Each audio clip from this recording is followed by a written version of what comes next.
ଜୟ ଜଗନ୍ନାଥ।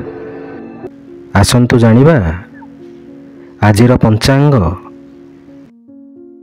ଆଜି ହେଉଛି ଇଂରାଜୀ ମାସ ଡିସେମ୍ବର 26 ତାରିଖ 2024 ମସିହା ଗୁରୁବାର।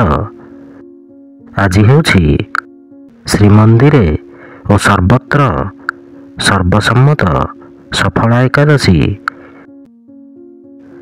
ଓଡ଼ିଆ ମାସ ହେଉଛି ପୌଷ ମାସ। ପକ୍ଷ ହେଉଛି କୃଷ୍ଣ ପକ୍ଷ। ତିଥି ହେଉଛି ଏକାଦଶୀ। ନକ୍ଷତ୍ର ହେଉଛି ସ୍ୱାତି ନକ୍ଷତ୍ର। ଧନୁ ଦିନ 11। ପୁରୀକୁ ସୂର୍ଯ୍ୟୋଦୟ ସମୟ ହେଉଛି 6:22 ଓ ସୂର୍ଯ୍ୟାସ୍ତ ସମୟ ହେଉଛି 5:11। ଜୟ ଜଗନ୍ନାଥ।